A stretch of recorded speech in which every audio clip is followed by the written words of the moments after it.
The neon sign outside Maggie's diner flickered against the dark highway, its buzzing glow the only splash of color on a rainy night.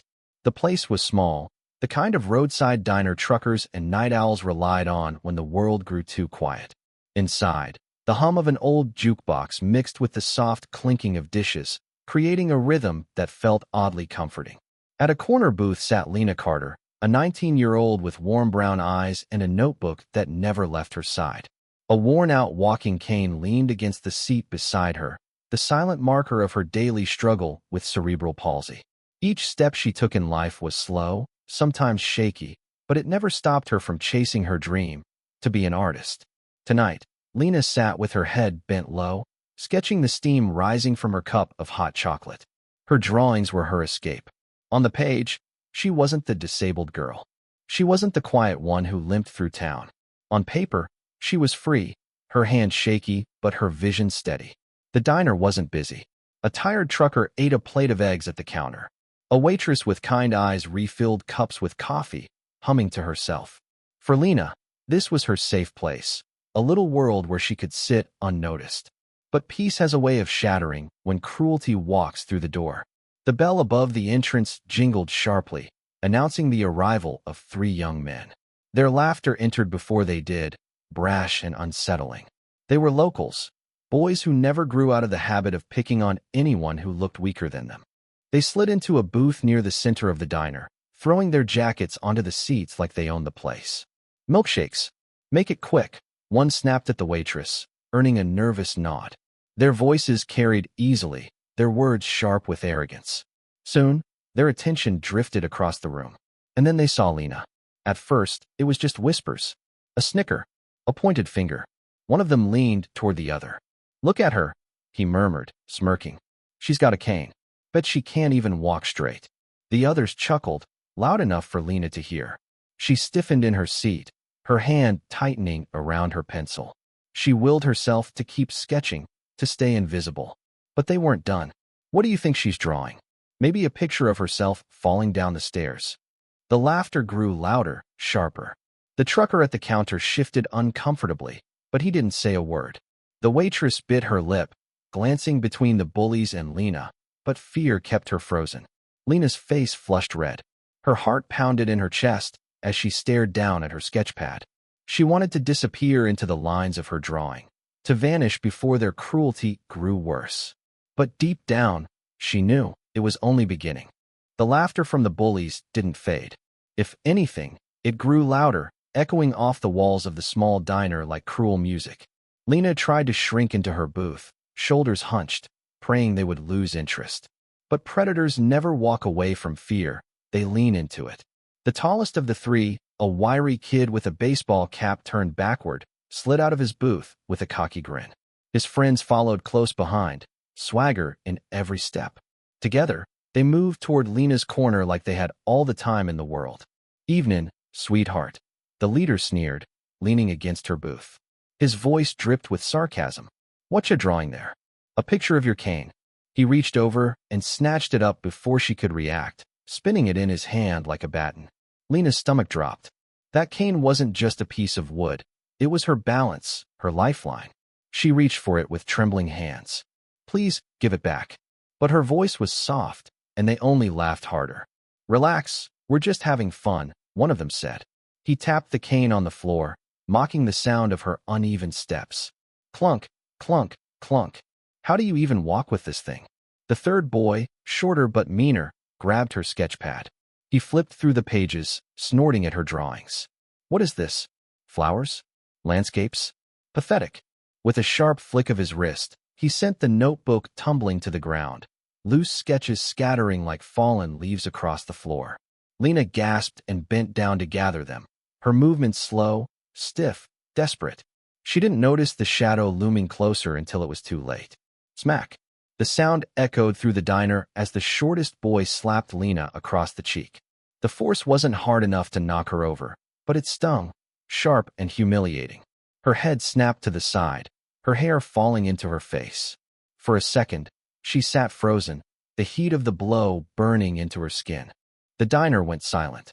Forks hovered in midair. The waitress's eyes widened, her tray trembling in her hands. The trucker shifted again on his stool, jaw tight, but he stayed seated. Nobody moved. Tears welled in Lena's eyes. She pressed her palm against her cheek, the shame cutting deeper than the sting. "Please," she whispered, her voice cracking. "Stop." The bullies laughed, satisfied with the power they held. "She's not worth it," the leader said finally, tossing her cane onto the table like trash. "Come on, let's eat." And just like that, they swaggered back to their booth, patting each other on the back as if they'd accomplished something great. Lena stayed frozen, her hand still on her cheek, her drawings scattered across the floor. Slowly, she reached for them, one by one, her fingers trembling as she tried to smooth the wrinkles. The world kept moving. The waitress refilled coffee, the trucker chewed his eggs, but to Lena, everything felt hollow. She was alone.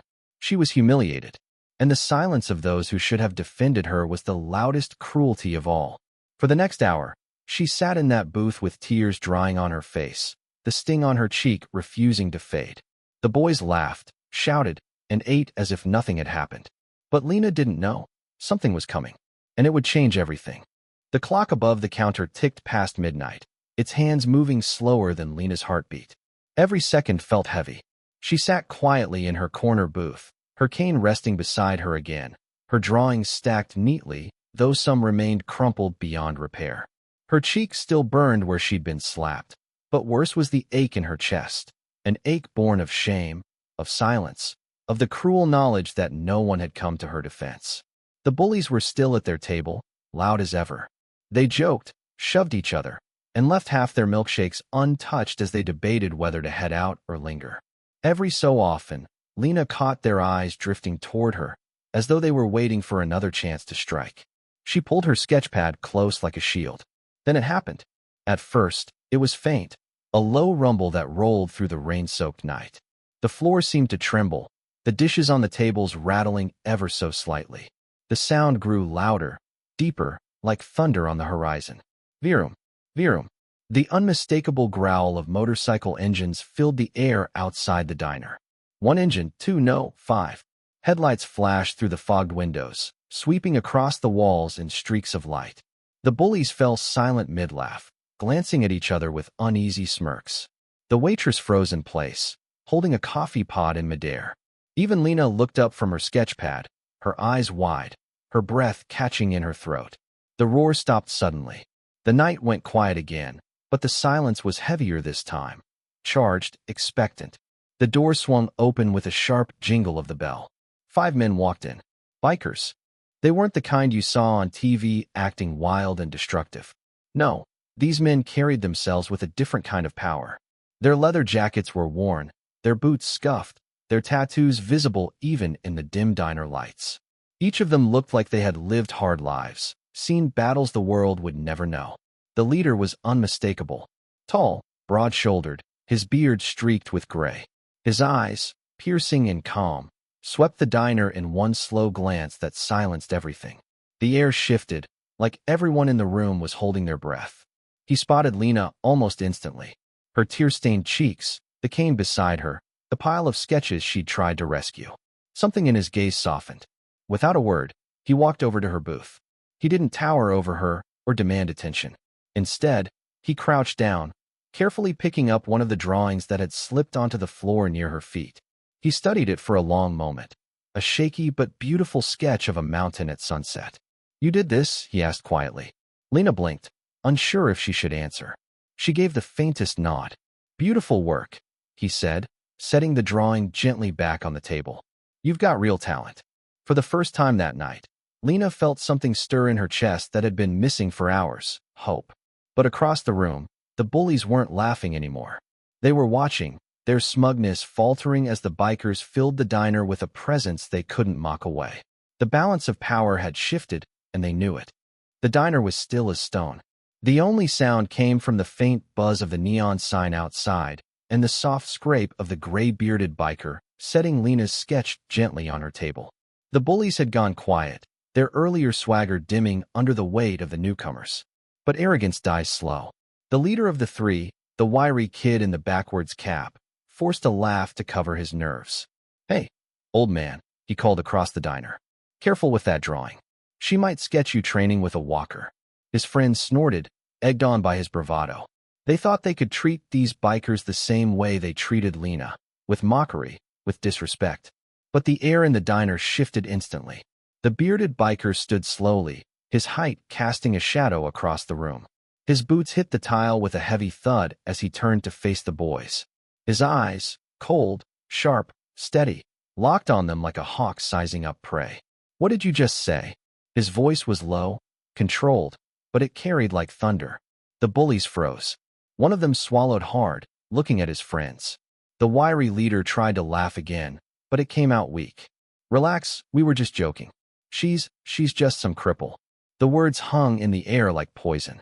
The diner went deathly silent. Even the waitress stopped mid-pour, her hand trembling over a coffee cup. The trucker at the counter muttered something under his breath, eyes wide. The bearded biker's jaw clenched. Slowly, he stepped closer, each movement deliberate. His crew shifted in their seats, watching, waiting, their presence a wall of quiet menace. "You think it's funny to put your hands on a woman?" His voice dropped lower, a growl now. "You think it's funny to humiliate someone weaker than you? That doesn't make you men. That makes you cowards." The tallest bully stammered, "W didn't mean." The biker cut him off with a glare so sharp it shut his mouth instantly. One of the younger bikers, a man with tattoos crawling up his neck, leaned forward in his booth. "Respect costs you nothing. But disrespect." He cracked his knuckles slowly. "That costs everything." The wiry leader's smirk was gone now.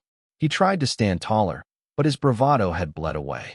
The bikers closed in, not with fists, not with violence, but with the kind of raw authority that couldn't be faked. The bearded leader grabbed the boy's cap and yanked it off, tossing it onto the table. Then he leaned down, his voice a whisper but loud enough for everyone to hear. "If you ever lay a hand on her, or anyone like her, again, you'll answer to us. Do I make myself clear?" The bully nodded quickly, face pale, eyes darting. His friends nodded too, their courage draining away under the weight of 5 men who had nothing to prove. "Good," the biker said. He stepped back, giving them space. "Now get out." The 3 scrambled to their feet, tripping over each other in their rush toward the door. Their laughter was gone, replaced by silence and the squeak of sneakers on tile. As the door slammed behind them, the diner exhaled as one. The waitress clapped a hand over her mouth. The trucker finally grinned, shaking his head. Even the jukebox seemed to hum a little louder. The bearded biker turned back toward Lena, his expression softening again. "You okay, sweetheart?" She nodded slowly, still in shock, her hand brushing the cheek that still tingled from the slap. For the first time all night, she felt safe. Safe, because someone had finally stood up. The diner felt different now. The tension that had weighed heavy for an hour was gone, replaced by a quiet calm that almost felt sacred. Lena sat in her booth, Kane leaning safely beside her again, her drawings stacked neatly in front of her. Her cheeks still ached from the slap, but her heart felt lighter, as if someone had lifted a stone off her chest. The gray-bearded biker slid back into the booth across from her, his leather jacket creaking as he moved. He didn't say much at first, just gave her a look that wasn't pity, but respect, that made her blink back fresh tears. The waitress, still trembling from the scene, hurried over with a plate.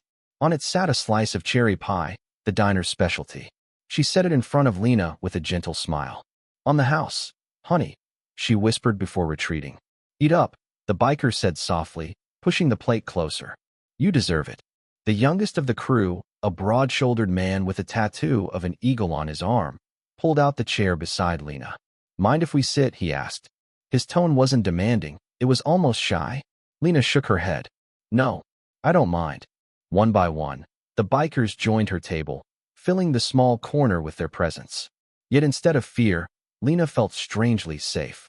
They asked her questions, not about her disability, but about her art, about what she wanted to do with it. Slowly, cautiously, Lena opened up. She showed them sketches, a portrait of her late mother, a city skyline at sunset, even a drawing of a motorcycle she'd once seen rumbling past her street. The bikers leaned in, studying every page with genuine interest. "You've got an eye," one of them said, tapping a sketch of a mountain range. "That's talent people pay money for." Lena blushed, shaking her head. "No one really notices. They just see the cane. They don't see me." The gray-bearded leader's eyes softened. He reached across the table, tapping her sketchbook gently. Then they're blind. Because I see you. We all do. Her throat tightened. For so long, she had lived in the shadows of whispers and pitying looks. And now, here were 5 strangers, rough men who looked like they belonged on the cover of a biker magazine, telling her she mattered. They didn't just protect her. They gave her something far rarer. They gave her dignity. The bikers stayed until their coffee cups were empty and their laughter filled the diner. When it was time to leave, Lena felt a pang of sadness. The leader noticed. At the door, he turned back and gave her a nod that carried the weight of a promise. "Don't let anyone dim your fire, kid," he said firmly. "You've got more strength than they'll ever understand." Then came the roar of engines again, echoing into the night as the men rode off, their taillights glowing red in the rain.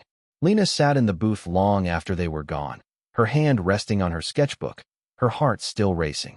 Her cheeks still hurt, but it was no longer a mark of shame. It was a reminder that even in her weakest moment, someone saw her worth. And maybe that was the most powerful thing of all. Sometimes, family doesn't come from blood. Sometimes, it comes roaring in on 2 wheels, right when you need it most.